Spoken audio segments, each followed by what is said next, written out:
So I'm glad to be here. Like, this room's a lot more chill, right? So how many were there this morning when I gave my talk this morning?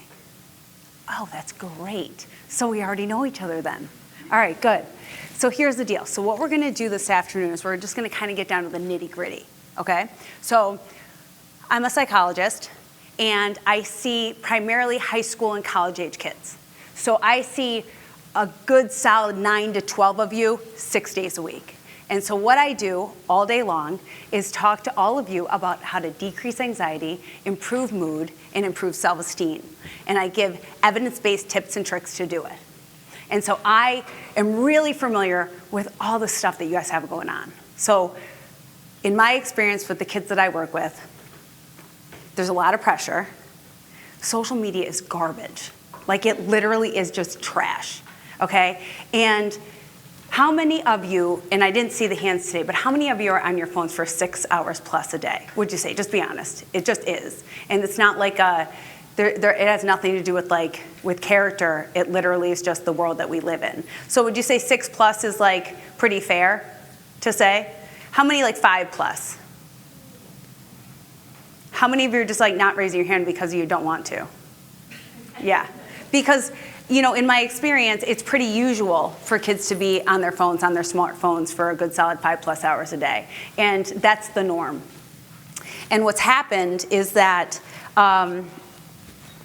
unfortunately, because you grew up with it, it's like your neural networks have grown and adapted to it. And so all of the algorithms and things like that are working to try to suck you in and keep you there, and your brains are kind of going for it because they've actually grown and adapted to it. And so a lot of times you're probably feeling a little bit powerless over it, because you kind of are. And so the only way to not engage in it to such a significant degree is literally just to put your phone down. So they're actually working with legislators to try to get it so that kids cannot have, it's recommended not smartphones until freshman year of high school, and no social media until at least 16 plus. And if I had my way, it would be 18 plus. So what are your thoughts about that? Does that sound good, or does that sound terrible? Yeah, like, guys, come on, let's wake up in here. All right, everybody just like stand up, stand up, stand up. We got it. And so everybody just go like, louder. Raise your arms up, down, look to the person to your right and say hello. To the left and say hello. And now look at me and say hello. All right, you need to remember that you're alive. Come on, all right. So you can sit down. I just want you to be present with me, be here. And the reason is because I really do. I have a lot of insights to share. The reason I start with social media use and abuse is because it really does steal a lot of your time. And the things that I recommended to do today with the eat, sleep, exercise, the reason that I always start with those is because so many kids your age are really struggling in a big way with anxiety and depression. The numbers since 2010 have increased so big time that it just needs to be part of your curriculum now at school. So anxiety and depression is not rare anymore. It's just really super, super prevalent. Social media contributes to it. It's not the sole cause, but it's a big part of it. So here's the deal. First of all, I want to teach you the basic tenets of cognitive behavioral therapy. So I touched on it a super little bit this morning with thoughts lead to feelings and feelings lead to action, and that's true. The number one treatment for both anxiety and depression and self-esteem, right? So the number one treatment is cognitive behavioral therapy. There are other things that we use as well, but this is really the starting point. So the first thing that we do with cognitive behavioral therapy is we recognize that every single one of us has a conversation going on in our head all the time. So it's like, oh, you could fly. No, you're going to look stupid, right? And we all have a positive and a negative thought voice. Every single one of us. I didn't learn that fact until I was 19 years old. And when I learned that that wasn't just me, I was super relieved. Because I thought I was the only one having this conversation in my head all the time. But that's natural. The reason that we do that is because as human beings, we need things like food, we need water, but we also need connection in the very same way. So we need food, water, and connection. Well, the opposite of connection is rejection. And so what our inner critic does is it's birthed so that it would kind of try to keep us from social rejection. So when I say I could fly, inner critic is like, you're going to look stupid. And it's because it doesn't want the world to reject me, because we do need that connection. Unfortunately, those of us with anxiety and low self-esteem and some depression, our inner critic or negative thought voice is just like kind of the genie out of the bottle. It gets a little bit too out of control. And so they're in small doses, our inner critic can be kind of helpful, but then when it gets out of control, it can make us feel small. So every single person has both a positive and a negative thought voice. The negative thought voice is something that we call the pathological inner critic. So basically it's like a bully in your head. It's a bully in your head that tells you to sit down and shut up. It's a bully in your head that tells you that you're not smart enough. It's a bully in your head that tells you that everybody, would rather hang out with somebody else other than you. It's a bully in your head that tells you that you're not. And so every single one of us has that inner bully or inner critic. And the good news is this, is that we can take control of that inner bully and inner critic with cognitive behavioral therapy. The first step of it sounds kind of elementary and kind of silly, but it's really useful. The first thing we want to do always is name the inner critic. So you give the inner critic a literal name. So what I want you to do right now for me is I want you to really think. So think about your inner critic. Think about how each one of us have a positive and a negative thought voice. Think about how this is the first part of managing any anxiety, depression, low self-esteem, right? And I want you to give your inner critic a name. So when I was 19, I named my inner critic. And at that time, I named my inner critic Stuck. And the reason that I named it Stuck is because I knew that if I listened to it, I was going to be like stuck, like living with my mom and like a bunch of cats or something, right? Because I wasn't going to want to try anything for fear of failure. So, because they would tell me things like, you better not do that because you're going to look silly. Or they don't want you with them. So I would just kind of hang back. And so if I listened to my inner critic, I knew that I was going to be stuck and never reach any of my goals. So the reason I named the inner critic Stuck is because I knew then every single time it would tell me something, and I would say, if I would be feeling an uncomfortable, negative emotion, something, an unwanted feeling, I'd say, what's Stuck saying? So it was always a reminder that if I listened to it, I was going to be stuck. When my daughter named her inner critic, she was 3, so you got to give her a break. She named it Harry Scary. So she named it Harry, so she'd be like, Harry Scary's telling me that you're not going to pick me up at school. And I'd be like, tell Harry Scary to shut up. I'll be there on time, So the point is that I want you to name your inner critic. So I want you to give it some good thought, and I want you to write it down on your book. What is your inner critic going to be called? Now, as I said, I named mine nearly 30 years ago, and I still use it all the time. So make it something good. I've had people call it things like blue, because if they listened to it, they would be blue. I remember a woman years ago called it Cobra because it was like a snake that infiltrated all of her thoughts. I've had people name it Jack because I told them jack shit, I've just had people name their inner critic whatever they please, but you got to name it something that's going to make sense for you. So I want you to name your inner critic. I'm going to give you a couple seconds to do it. Name your inner critic and make sure it's something good because you're going to be talking to that jerk every day. So as you think of that, I'm going to review. Every single person has a positive and negative thought voice. We all have this inner critic, or inner bully that tells us really mean things about ourselves and makes us very self-critical. The reason that it does that is not because it's trying to be a jerk, but because it's like a genie that's gotten out of the bottle. And it's not trying to be a jerk, it's trying to help us to not experience social rejection. And why? Because we need connection, which is the opposite of rejection, on a daily basis, the same way that we need food and water. Name your inner critic. How many people have a name for their inner critic? Raise your hand if you put a name down. If you're going to raise your hand, raise it big so I can see it. Did you name your inner critic? Like this? Okay. So, everybody named their inner critic. Maybe a couple of people didn't, and then they just can call it inner critic. So every single person has an inner critic.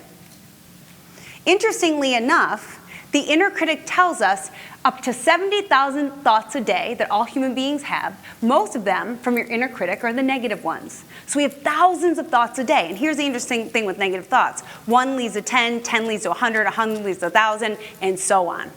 And so one negative thought can kind of spiral. Thoughts lead to feelings, feelings lead to action. Every single time you have an unwanted feeling, can somebody name an unwanted feeling for me? Unwanted, yeah. Hopelessness, that's a really, really negative one. That's as negative as they get. Anybody else have a yeah? Fear. Give me another negative one. Stress. Another negative one. Yeah. Loneliness. Loneliness is huge for your generation. Like, so many kids are lonely because you're constantly connected online, but meaningful connection isn't really happening. So absolutely, loneliness is a biggie. Anybody else with a negative emotion? Yeah. Guilt. Yes. You have another? Anger? And do you have one? Were you going to say anger too? Oh, she stole yours. And I should have called on you because she already said one. Sorry. Anybody else? Yeah. Rejection. Yeah, and the feelings we get from rejection are sadness. Yeah? Pressure. Yeah, we have pressure. And what feeling does pressure make us feel? Anxious, right? We feel anxious. So we have anxious, we have sadness, we have hopelessness, we have loneliness, we have guilt, we have fear. Anytime you feel any of those feelings, I want you to ask yourself the question, what is, whatever your inner critic name, so I would say, what is stuck saying? And I can guarantee you that any single time you have an unwanted feeling, you say, what's stuck saying? What's your inner critic saying? And then you write those thoughts down. It's the first practice of cognitive behavioral therapy, and the reason that we do it is because it works. It's proven effective for anxiety, depression, and increasing self-esteem. You write the thoughts down, and that's called a thought log. A thought log. So if you guys were to say what your inner critic typically says to you, and you were to write down some of those thoughts, write down some of the things that your inner critic typically says to you to make you feel lonely, anxious, fearful, hopeless, rejected, any of those. What would your inner critic say? What are some of the common ones? Some of the thoughts. And the way I want you to put them is, inner critic says this, inner critic says that, inner critic says this. So I would say, Stuck said that, Stuck says this, Stuck says that. Ava would say, Harry Scary says this, Harry Scary says that. You see? So you say what the name is, says that.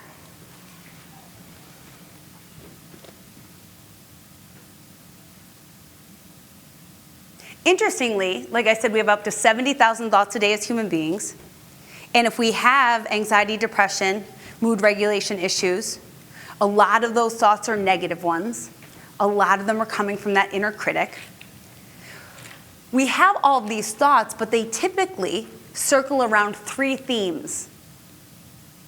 So our inner critic spews negative thoughts. We have thousands of them a day, and that's what leads to us feeling unwanted negative feelings, and then us doing things that we're certainly not proud of. And the interesting part is that they usually circle around 3 themes. So when I was your age, mine always focused around a couple of themes.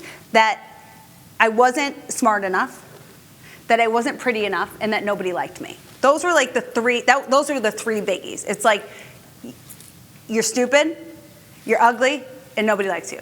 Those were the 3 things that Stuck really drove home.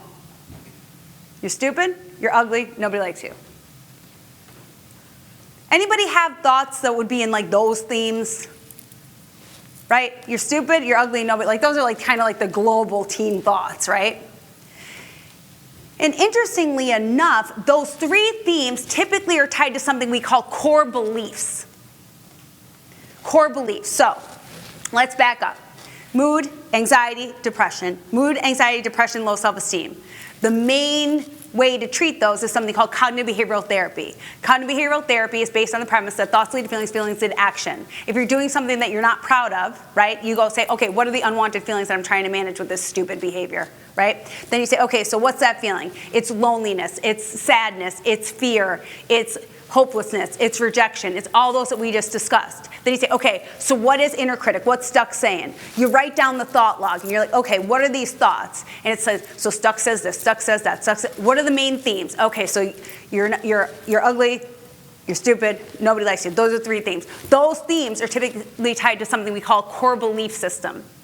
So we all have core beliefs about ourselves, other people, and life in general. So this is proven in research. I'm not just like making this shit up, right? So it's like proven in research. So we have core beliefs about ourselves, other people, and life in general, okay? Ourselves, other people, life in general, and the future. But we're going to do the first 3. So core beliefs about self. The way that you figure out what your core beliefs about yourself are is you write down 10, 1, 2, 3, 4, 5, 6, 7, 8, 9, 10. 1 to 10. I am. And you brainstorm. And you say, what are the top 10 things that come out? So the way I like to think of it is, we all have a lens through which we see everything. And our lens is all about our core beliefs. So the shade of the lens is all dependent on our core beliefs about ourselves, other people, life in general, and the future. So if my lens is like I am ugly, I am stupid, I am less than, I am whatever, if my core beliefs are negative and they're driving my thought process, the lens through which I see the world is super cloudy and way distorted. It's like funhouse mirror distorted. Okay? So if I walk into a room and I'm looking at everything through that funhouse mirror distorted lens, of course I'm looking at people, and like I said earlier today in my talk, if women are standing on the side over near Forever 21, my friend Sue, who evidently had the distorted lens, she was like, oh my God, like, do I have stuff on my face? No, you don't have stuff on your face. It has nothing to do with it. They were probably just looking because they saw people walking by. But our perception gets really skewed and really off when that lens is not clear. So I want you to write down on your sheet of paper a couple of things, because I want you to bring this home. So cognitive behavioral therapy, CBT is the acronym, CBT. Every single one of us has an inner critic. Inner critic, write name, colon, then the name that you gave your inner critic. Write this, thoughts, and then do an arrow. Do it like thoughts, arrow, feelings, arrow, emotions. Thoughts lead feelings, feelings lead action. Thoughts, feelings, action, not emotion.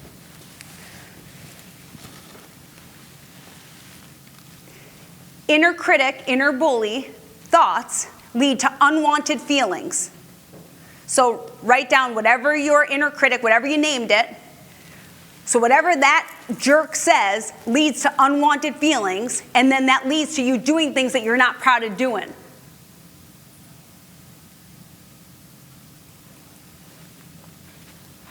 So let's say something benign. Let's say inner critic says, you're stupid, you're not going to know how to do the homework. And then you're going to fail. So that's what inner critic's saying. So that leads to you feeling anxious and kind of less than. That leads to you not doing your homework and instead going and scrolling to avoid, right? So that's how thought, feeling, action would happen. Instead, if you said okay, I'm stupid. Well, I don't really have any evidence to support that I'm stupid. I actually did pretty okay in that class with this, and I actually got, a B+ on that assignment, and I did pretty well on that test. So I don't know if that's true. So if you challenge that way of thinking, then you think, well, it's not that bad. And so then the feeling changes, and then you're like, you know what? I'll just look at my phone later. Let me just get this shit done. Okay? So we did. We named our inner critic. We wrote down some negative thoughts that inner critic tells us. We recognize that they usually fall into 3 themes. Those themes are derived from our core belief system. We all have core beliefs. So write down now core beliefs. We have core beliefs about ourselves. So write self, comma, other people, comma, life, comma, future. Underneath core beliefs, I want you to write down 10 times I am. I am 10 times. And then next to that, I want you to write people are. People are.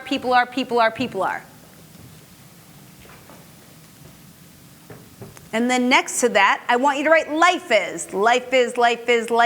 You see what I'm saying? And then, of course, the last one is future is. The core beliefs give us the lens through which we see everything and everybody, including ourselves. The good news is that when we identify the core beliefs, we can see that a lot of them are quite faulty. So the same way that thoughts are not facts, beliefs we can choose. So we can all choose what to believe. And so let's try with the I am. Let's try with the core beliefs about self. So write down I am, and I want you to write the first 10 words that come to your mind. The first 10 words that come to your mind with I am, I am, I am. What do they look like? So like I said, when I was your age, it would have been I am stupid, I am ugly. But then there can also be some positive ones in there, like I am talented. You know, like you can have some positive and some negative ones. It's just how somehow the negative ones are always so much more easy to believe, right? So just write I am, I am, I am. And I want you to write the top 10 words that come. And then like look up after you do that so I could see you.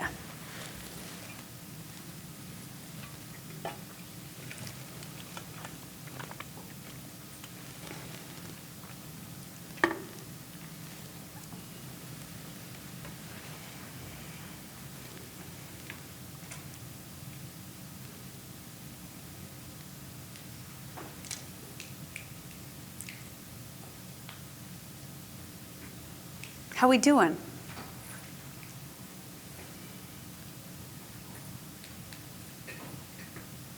I'm going to give you one more minute.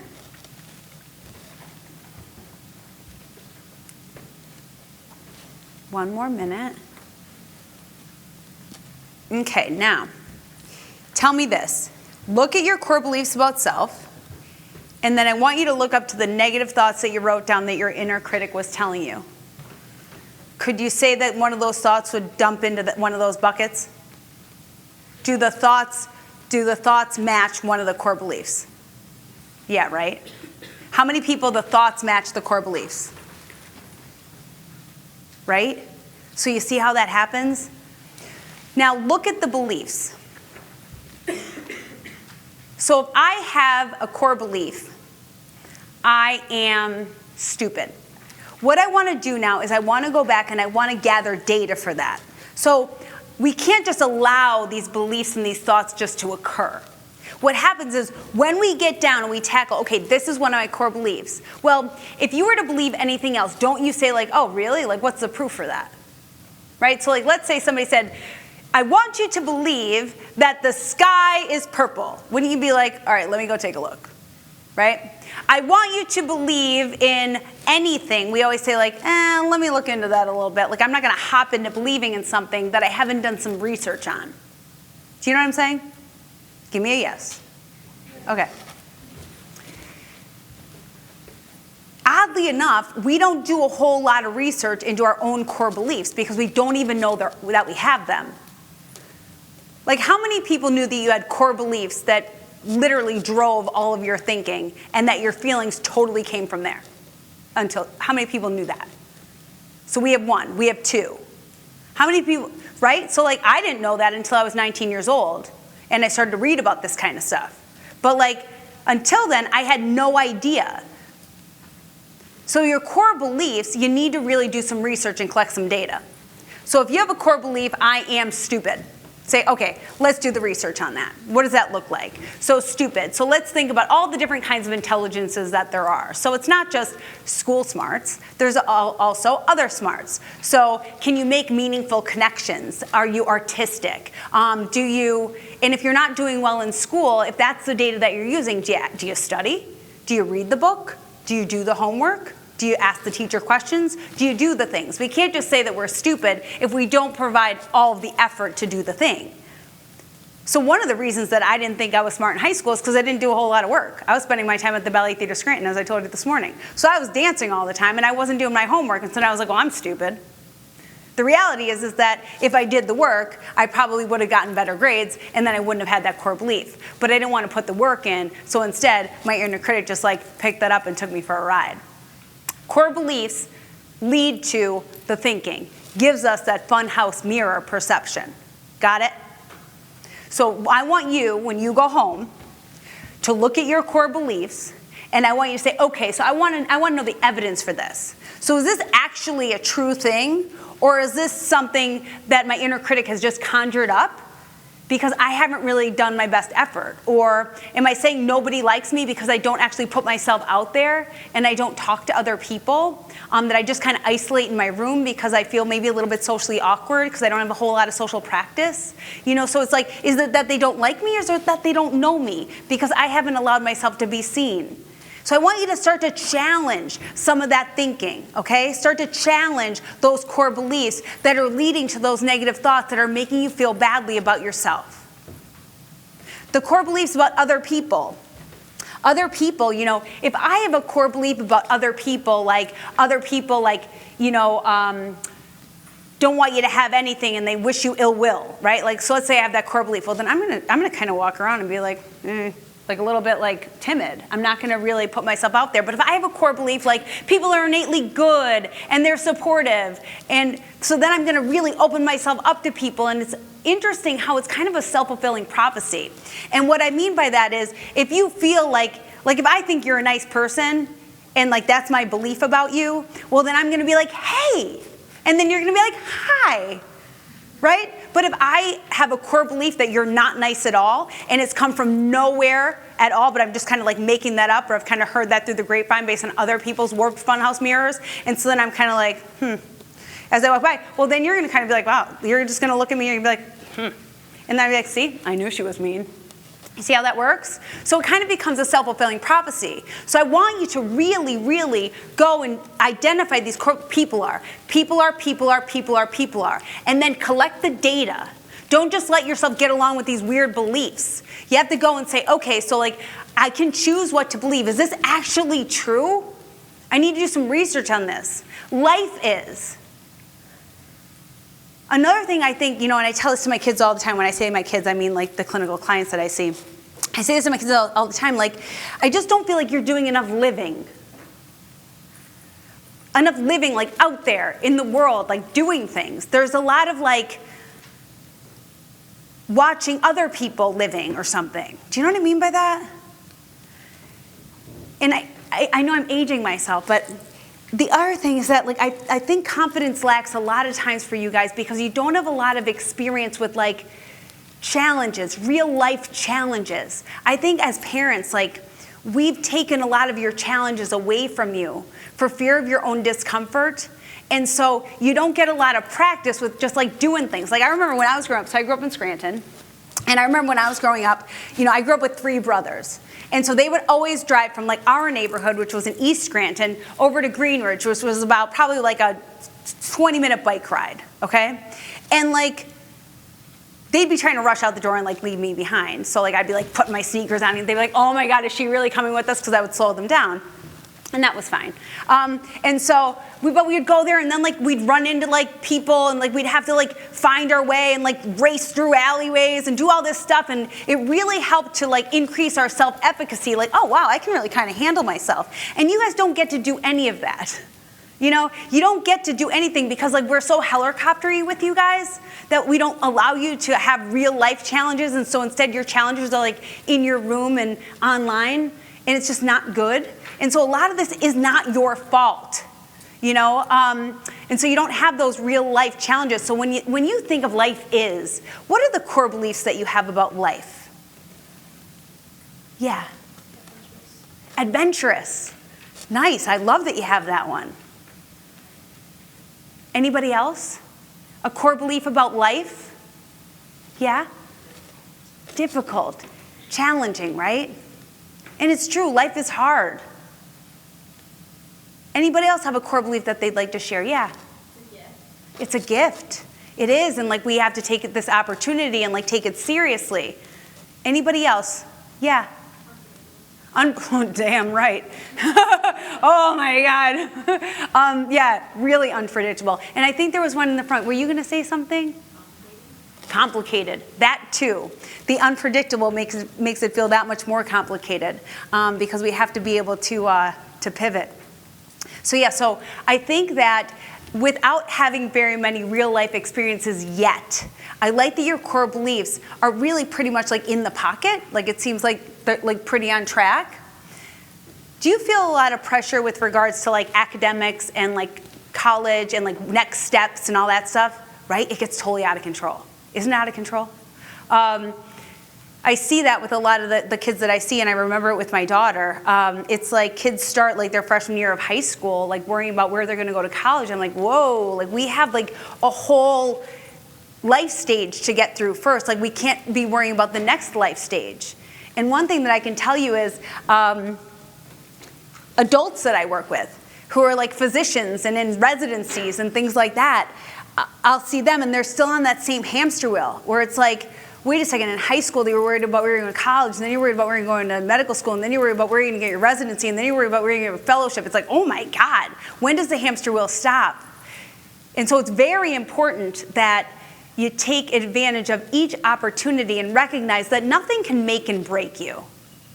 Where you go to college and what you do in your next steps, what you have for your job, that is not it. That cannot make or break you. No situation can do that. And so that's why we learn these basic tenets of cognitive behavioral therapy, because it really is how we think about ourselves is literally what makes the game. Where you go to college, like, it literally doesn't matter. It's how you handle yourself and how you treat yourself that ends up in life figuring out exactly what your path is going to look like. So cognitive behavioral therapy, thoughts lead to feelings, feelings lead to action. You named your inner critic. Inner critic spews these negative thoughts. Those negative thoughts make us feel those unwanted feelings and make us do things that we don't really feel that great about doing. We named our inner critic. We wrote down the thoughts that are common for us and give us those unwanted feelings. We learn that those thoughts come from what? The thoughts come from inner critic, and the inner critic gets its data from what? Core beliefs. And we have core beliefs about ourselves, other people, life in general, and the future. We can identify what our core beliefs are by writing I am, people are, life is, and the future is, and writing it 10 times and just writing down the first words that come to our mind. When we write those down, we can choose what to believe. So the faulty ones, we need to toss them out. When we have negative thoughts, we need to collect the data on those too and say, wait a second, nobody likes me? Well, I got this person, I got that person, I got this person, I have that person. That's not accurate. So you talk back to the inner critic as if it's an actual person. Because let me tell you something, if you have a bully out here and you look them in the eye and you say, no, I'm not listening to that, the bully all of a sudden goes, wah, wah, wah. Same thing happens with the inner bully. When you have an inner critic and you say, oh, wait a second, that's actually total bullshit. That's not true. I do have friends, and my family loves me, and I'm okay. So I can't. Anytime your inner critic says nobody likes you, well, you say, actually, I have this person, that person, this person, that person, this person. So that's 5 people, and that ain't nobody. So you talk back. That will change how you feel and change what you do. Do you have any questions about the things that we've talked about so far? Okay, so that's the basic tenets of cognitive behavioral therapy. Whenever I'm seeing my clinical clients, before we start that, we start with that whole eat, sleep, exercise thing that I talked about this morning. And I know it sounds like a total pain in the ass to do it, but it's actually necessary.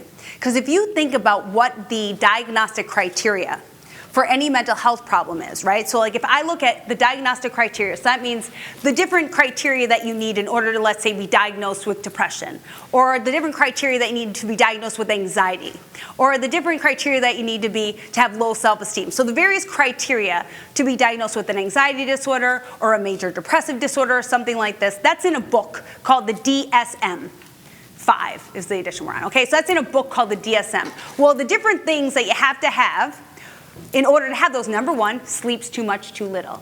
Number 2, change in appetite.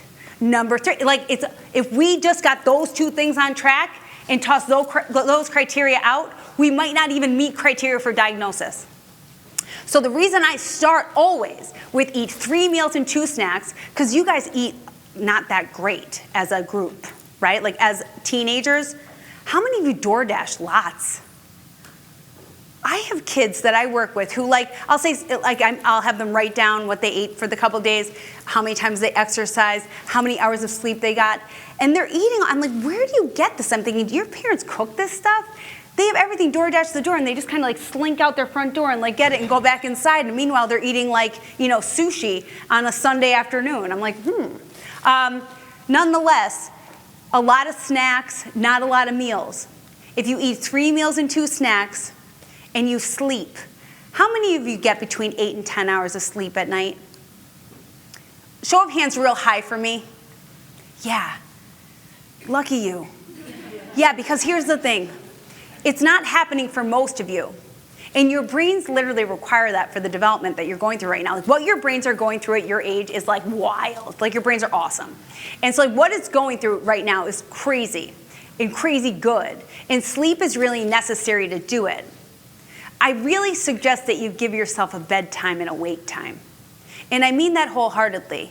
If you get your sleep and you ate 3 meals and 2 snacks and you exercised for 30 minutes a day, like just move. It doesn't matter what the exercise is, like just literally move.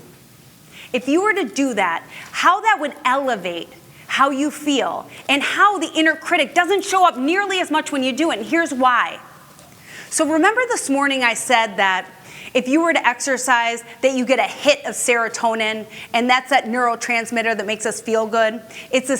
Well, if you did 30 minutes a day, you get the same hit of it that you would get if you took a clinical dose of a selective serotonin reuptake inhibitor, which is an SSRI, an antidepressant, like a Zoloft or a Prozac, right? So if you just did that and just like sweat like an animal, like just like move your ass, right? If you did that for 30 minutes a day, you ate 3 meals and 2 snacks, and you slept for 8 to 10 hours, I'm telling you, that would just be an awesome start. So that's our start. So and then we get the emotional. And now we've identified our inner critic. We've named it.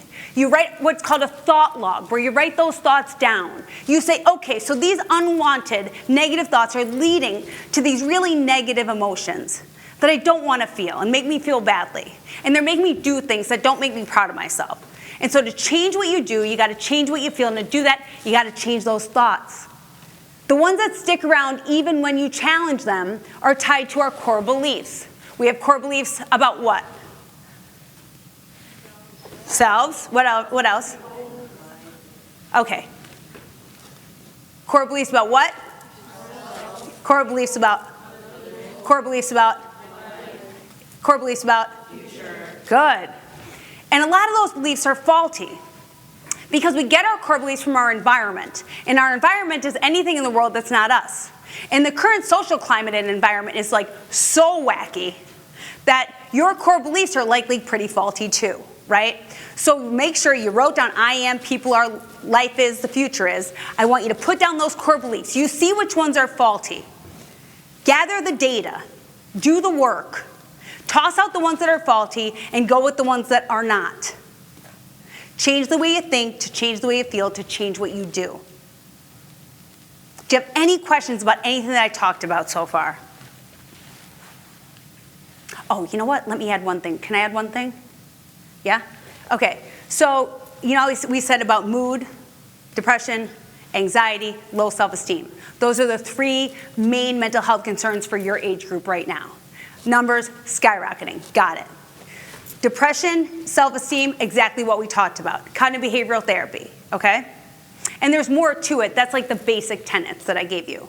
Keep a thought log, challenge those thoughts. Thoughts are not facts. Most of them are total bullshit. The ones that make you feel bad about yourself are not true. Gather the data. Anxiety has 2 parts. So we have our cognitive anxiety, the way we're thinking that makes us feel anxious. And then we also have our physiological anxiety, right? How our body responds to those thoughts. So you know whenever you feel anxious, what are some of the body physiological changes that occur that make you know you're anxious? Go ahead. Oh, start shaking. Yeah, like a leaf. Yeah? Yeah, you start to sweat, right? Because our body temperature needs to decrease. Yep. Oh, wait, I didn't hear that one. Oh, you get a little stomach ache? Yeah. Because you have so much adrenaline going. Did you have one? Were you going to say stomach ache? Yeah, like you're nauseous. Yeah, nauseous. Anybody else? Sweating, shaking, yeah. Yeah, your heart starts to pound a little bit. Yeah. Pardon me? You start talking really fast. Start talking fast. Anybody else? Yeah, you had one? Vision might get a little blurry. Ooh, yeah, vision gets a little bit blurry. Yeah, so you start getting a little bit panicky. It's actually a really adaptive response happening at an inappropriate time. It's an adaptive response happening at an inappropriate time. So here's the deal. We are wired for survival. As human beings, we're wired for survival. Like, we're awesome, right? Our bodies adapt and adjust, and we do all these crazy things, and because we're meant to survive. So way back in the days of hunting and gathering berries and shit like that, right? Way back in the days of hunting and gathering berries, we had to migrate through lands, go and find our food to eat, gather berries to eat and things like this. So imagine this. Imagine you and me are gathering our berries in the woods, and all of a sudden we hear the rustling of leaves. And we're like, what is that? It's like, oh, okay, that's a bear. So the minute that my brain would register bear, my brain would go, danger, danger, danger. And all of a sudden, my nervous system would kick into high gear. I'd start to have all these physiological changes so that I could either run away from the bear or fight him off. The fight or flight system kicks in, so I could run away from the bear or fight him off. You got it? What happens now when you're experiencing those anxious feelings, it's that your body's getting the message from your brain that you're in danger, but it's imagined danger. And your body can't tell the difference between real and imagined danger. So imagine you're in a calculus test, right? And also you look at the thing and you're like, I don't know anything on here. And so all of a sudden your brain goes, danger, danger, danger, and all of those physiological changes happen, but there's no bear. So what we need to do is identify that cognitive anxiety and say, okay, is there really a threat here? Is there really a threat? And after you assess that, oftentimes you can see that we can challenge that way of thinking. The other thing we need to do is we need to calm down that nervous system. And that's where we use deep breathing, deep muscle relaxation, meditation, and things like that to calm down that nervous system. So the depression and the low self-esteem, cognitive behavioral therapy. The things that we talked about today are the basic tenets. Anxiety, for the cognitive part, cognitive behavioral therapy. For the physiological part, deep breathing, deep muscle relaxation, meditation, and things like that. Things that can empty our mind and calm our nervous systems down. Because the good news is that your body can't be all hyped up, anxious, and relaxed at the same time. So if you take control of that, to decrease that anxiety by increasing your relaxation, that should help with that physiological part of the anxiety, okay? Does anybody have any questions? I really recommend that you do that eat, sleep exercise. It helps to bring up your baseline. Then I recommend that every single time you're feeling something that you don't want to feel, you go and you say, what's inner critic saying? What core belief is that tied to? Thoughts are not facts, and when you start to manage your thinking, you start to change that funhouse mirror lens that you're seeing the world through. You change your perception, and then you change how you feel and what you do. It's been great to be here with you guys. See ya.